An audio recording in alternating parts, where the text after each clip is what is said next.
Ngayon naman ay gagawa tayo ng dynamic symbology. Ito yung symbology na magdi-disappear o mawawala ang isang layer depende sa scale. Punta tayo sa QGIS. Halimbawa dito, no?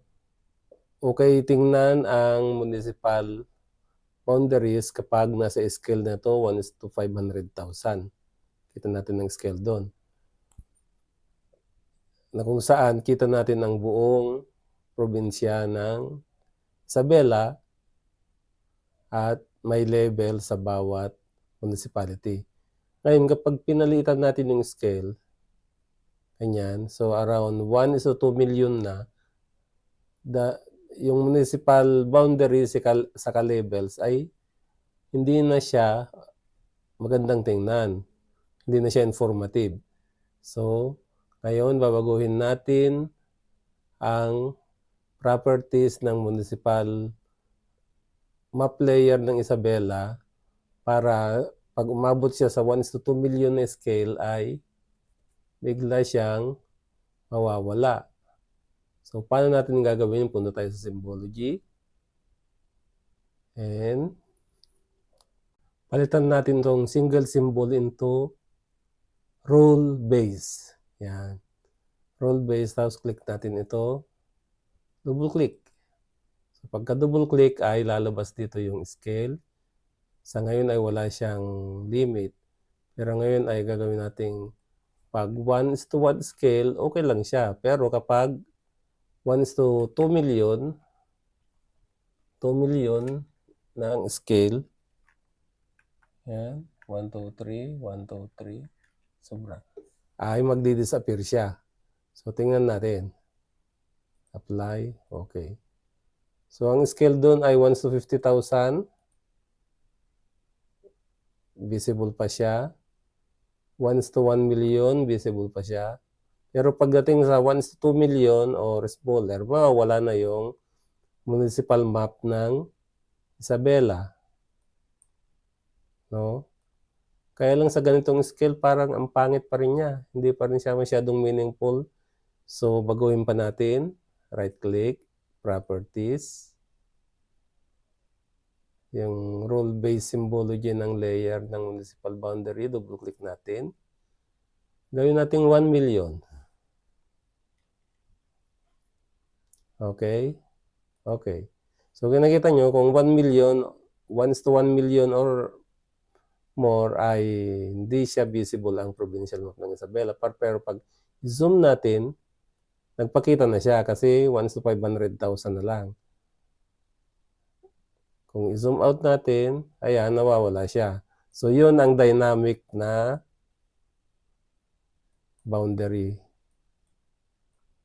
So, less than 1 million siya, nagpakita. Pero, lampas na umabot ng 1 million ay nawawala yung boundary ng Isabela. Yun ang halimbawa ng dynamic symbology. Nawawala ang isang layer pag naabot niya ang threshold na scale. Kanina ay gumamit tayo ng role-based symbology para makagawa ng dynamic symbology na kung saan pwede siyang maging visible or invisible automatically depende sa scale. Ngayon naman ay i-save natin ang mga templates na to, style templates, para hindi natin paulit-ulit na gagawin. So, paano ba tayo mag-save ng template ng map layers? Click tayo sa QGIS. So, right-click natin itong municipality, properties. At kung nakikita nyo, meron siyang style dito. Ngayon, kung hindi nyo makita yung style sa baba, pwede nyo palitin ito. Palitin nyo. Itaas nyo, baka hindi nyo makita yung save o yung style dito. So, nababago yung size nito para makita nyo. In case na sobrang haba niya at hindi nyo na makita ang ibang parts ng menu. So, itaas lang natin at paliitin kung kailangan. Ngayon, punta tayo sa style. Save style. No? Select all. Saan ba natin siya save? Doon sa drive ko, sa drive C, GIS. Pangalanan ko siya ng style underscore mun or municipality. Yan. Save. Dahil nag-exist na siya, ay re-replace ko. Okay. Yun, nakasave na siya. Ganon din yung style ng sea, yung dagat. Yung may kulay blue siya at white sand sa palibot ng shore. So, right-click natin. Styles. No, properties. Style. Save style. Pangalanan natin siya ng style C. Yan. Okay. Okay. Okay.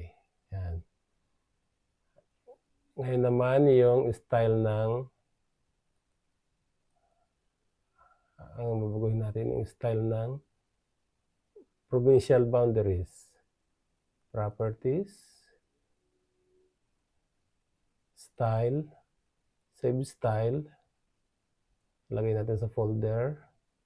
Style prob or style province.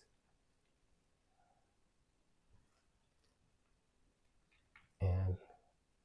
Save. Ano pa, yung style ng country na kulay gray lang siya. Simple lang, kulay gray lang muna. Properties. Style. Save. Style. Country. Ayan. So, nakasave na siya. No? And save natin itong project. Anong papangalan natin? My first project. My first. Save. Yan. So, kapag nag-generate tayo ng panibagong project yan, empty project yan. Pero, i-load natin siya ulit in case na pinatay nyo yung computer. Open. Ayun, my first. Open. Yan, bumalik na siya sa dating nakasave na project. Ngayon, i-generate tayo ng panibagong layers ulit at try nating i-reuse yung style template kanina. Sulod muna natin yung boundary ng Pilipinas. Yan. Tapos, baguhin natin properties. Load natin yung sinave natin na style kanina, style country. Style country. Open. Load. Okay, ayan. So, naging gray na siya. Ngayon, pwede nating i-load ulit yung fill admin. Pero para hindi natin i-load ulit, i-right-click na lang natin siya at duplicate. Pangalanan natin ito na rename natin. Rename. Nasaan kaya rename dito? Rename layer. C. Dagat. Kaya natin siyang visible, siyempre. Tapos right-click, properties. Baguhin natin ang style. Gamitin natin ang sinave natin kanina. So, load style. Hanapin natin yung file. Style C. Open. Load style. Okay. Ayan. So, nakita nyo, hindi na natin inulit na nireformat pa kung paano gumawa ng style para C na kung saan kulay blue ang dagat at ang shore ay medyo whitish siya. Load naman natin ngayon ang admin 1 provincial map. No? Pero, sige, admin 1. Yan, double click. Lagay natin sa ibabaw. Yun. Tapos right click, properties. Baguhin natin ang kulay, pero imbes na baguhin natin isa-isa, gamitin natin yung sinave natin na style kanina. Load, style, province. Open. Load style, okay. So yun, meron ng provincial map. At this scale, medyo malaki yung label niya, parang hindi maganda, pero hindi naman Philippine map ang gagawin natin, kundi municipal map. So zoom out lang natin. Yan. Kita natin ang buong Luzon. Ngayon, i-load natin ang municipal map ng Isabela. Saan ba natin na-save yun? Doon sa Drive C. GIS. Yan. Dito ko sinave siya kanina eh. GIS and wala siya dito. GIS. Mon Isabela. Yan. Double click natin. Municipalities and cities. Yan. So, kita natin ang municipalities and cities layer ng Isabela. Ngayon, baguhin natin ang tsura niya, ang symbology niya. Again, i-load natin yung style na sinave natin kanina para sa municipalities. Style template para sa municipalities and style mon. Open. Load style. Okay. Kung titingnan niyo, nawala na siya. Kasi, di ba sinet natin kanina pag 1 million ang scale or smaller ay mawawala siya. So, i-zoom out natin. Yan. Nag-zoom out na siya. So, dynamic pa rin siya. Kasi ginawa natin kaya na kapag ito ay 1:800,000, 825,000, nakita siya. No? Pero pag i-zoom out natin, palitin natin, yun, nawawala siya kasi 1:1.6 billion na siya dito sa scale niya. So, yun. Ganun ang pag-save ng style templates ng layers para hindi natin paulit-ulit na gagawin ito.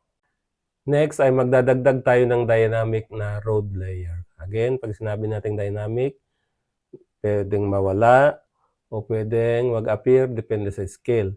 Pero hindi lang yun. Hindi lahat ng klaseng road. Yung major roads lang dapat ang makikita pag nasa small scale.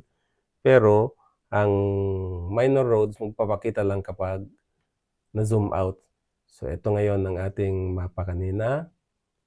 Merong akong kinopya na road maps sa Google Drive natin. Ito. So merong OSM road free. Yan, roads. Yan ang road map. So i-download nyo yan kung hindi nyo pa na-download. At i-load natin yung GIS OSM free. Ito ay galing sa OpenStreetMap. Double click natin. Ayun. Kita nyo na yung roads. Punong-puno. Ang daming roads. Pagawin natin ng kulay. Gawin natin simple line at kulay black. Yan. Okay. Kita nyo? Ang gulo, di ba? Hindi na magandang tingnan ng mapa natin. Pero kapag i-zoom out naman natin sa Isabela, pwede na, pero hindi pa rin maganda. Parang guhit-guhit na ganyan pa rin. Hindi siya mukhang kalsada. So, anong gagawin natin? Lagyan natin ng dynamic symbology.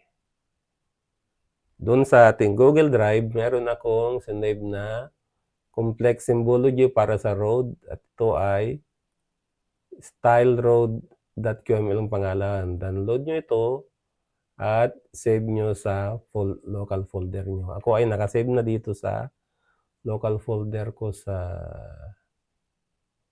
saan ba? Sa GIS. So, ito yung style road. Ngayon, punta ako dito sa properties ng road layer. Properties. So, imbes na gawin ko yung complicated na style, ay gamitin ko na yung sinave ko dati na style template para sa roads. Open natin yon. So, style road. Open. Select all. Okay. So, kung makikita nyo ay parang nabawasan ng roads. Bakit? Kasi dynamic siya. I-zoom out natin. So, at this scale, yung major highways na lang kita.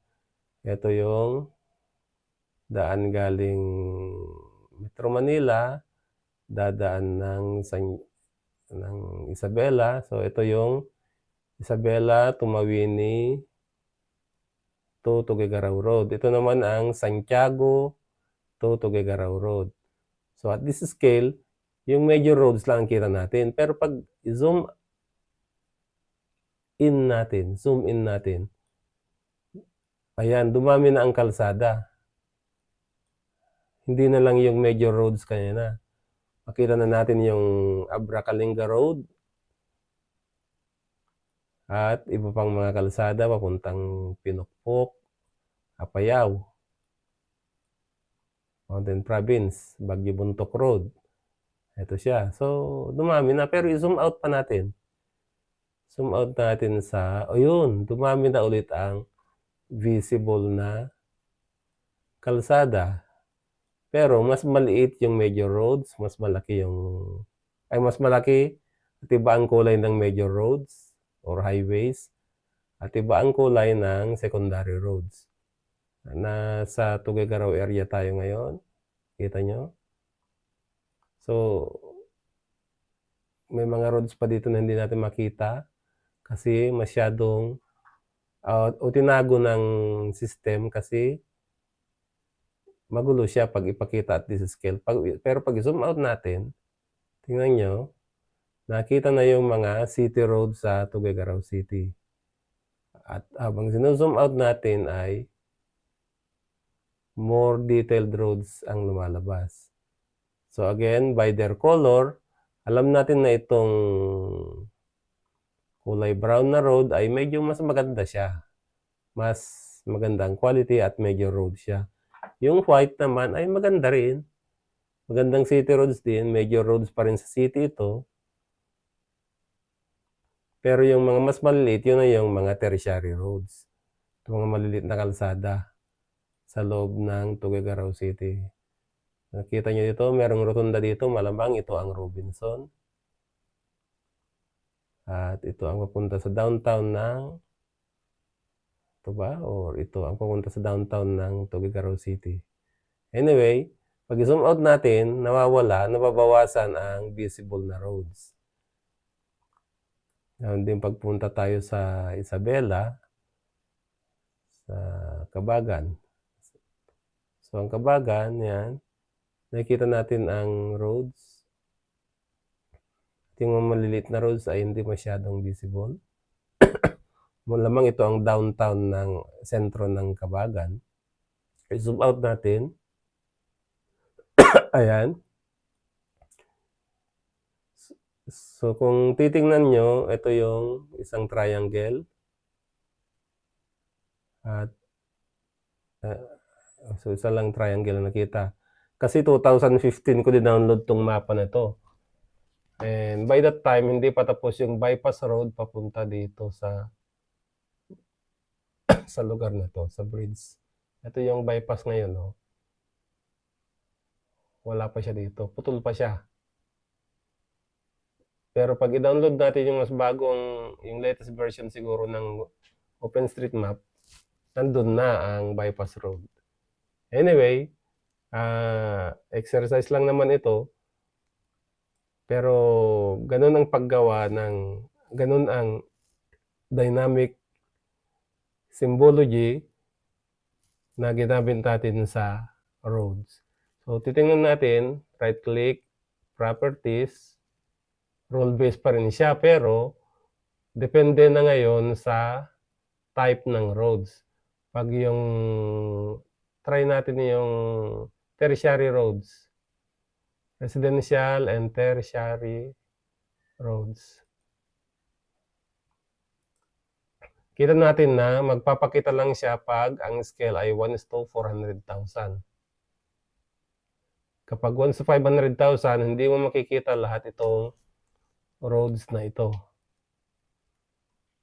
Pero yung primary road, no, ay makikita lang siya 'pag 75,000 and finally itong national highways ay makikita siya at any scale, so wala siyang limit. Yun ang dahilan kaya minsan nawawala yung mga roads 'pag nag-zoom out tayo. Para mas malinis siyang tingnan kung meron tayong dynamic symbology sa layer ng roads, okey? So, later natin aralin kung paano gumawa ng complicated na symbology na yun.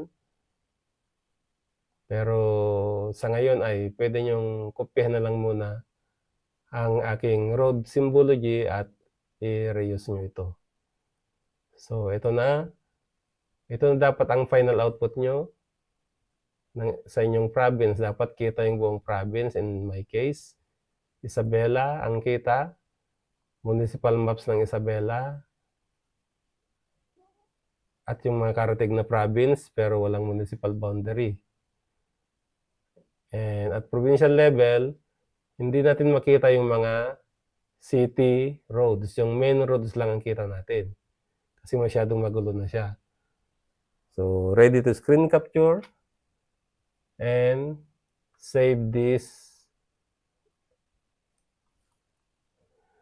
screen capture into MS Word para i-submit nyo sa laboratory natin. Yan. Kita nyo? Yan ang na-screen capture ko na galing QGIS. Municipal maps ng Isabela at ang boundary at level ng karatig probinsya niya.